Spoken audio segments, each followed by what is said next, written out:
Welcome back to my real estate podcast with David Liberatore. I'm your host, and today we're doing something a little different. We're talking about one of my favorite topics, food.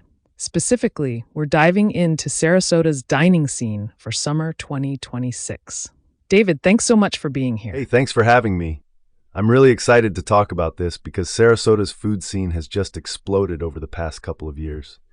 There's so much happening right now, especially as we head into summer 2026. Okay, so I have to ask, when you say the scene has exploded, what do you mean? Like, is this a recent thing, or has Sarasota always had great food? Great question.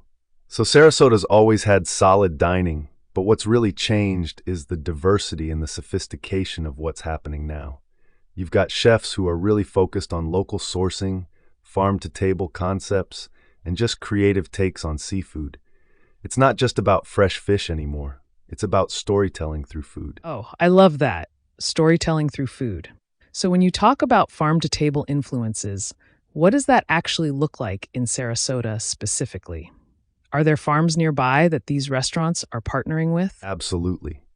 Florida's got this incredible agricultural heritage that a lot of people don't realize.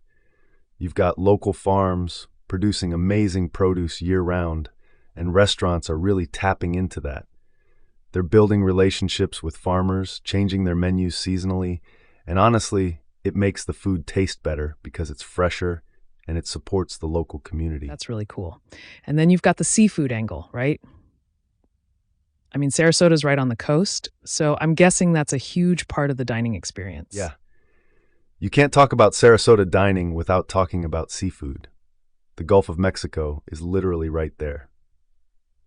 So you've got restaurants that are getting fish that was caught that morning, and they're preparing it in ways that really let the quality shine through. Some places are keeping it simple, just grilled with butter and lemon, while others are getting really creative with preparations and flavor combinations. No kidding. So it sounds like summer 2026 is going to be an exciting time to eat in Sarasota. What would you say makes a restaurant a must visit? Like, what are people looking for when they're trying to figure out where to go? So for me, it comes down to a few things. First, are they using quality local ingredients? Second, is there genuine creativity in the kitchen? And third, and this is important, do they have a real connection to their community? The best restaurants in Sarasota right now aren't just serving food. They're part of the fabric of what makes the area special. That's a really good point. You know what I think is so cool about that is that it's not just about eating well anymore. It's about supporting local businesses and understanding where your food comes from. That feels like it's becoming more and more important to people. 100%. And I think that's especially true for summer visitors. People come to Sarasota for the beaches, the weather, the lifestyle, and they want their dining experience to reflect that. They want authenticity. They want to taste the place they're visiting. Well, this has been really fun, David. I feel like I'm definitely going to be checking out some of these spots when I'm down there this summer.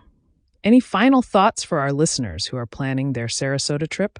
Yeah, just come with an open mind and be adventurous.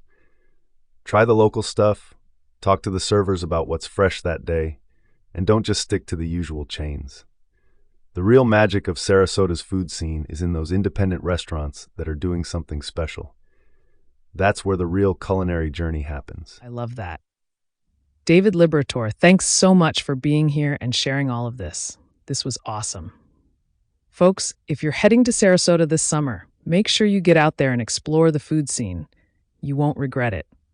Thanks for listening to my real estate podcast with David Liberatore.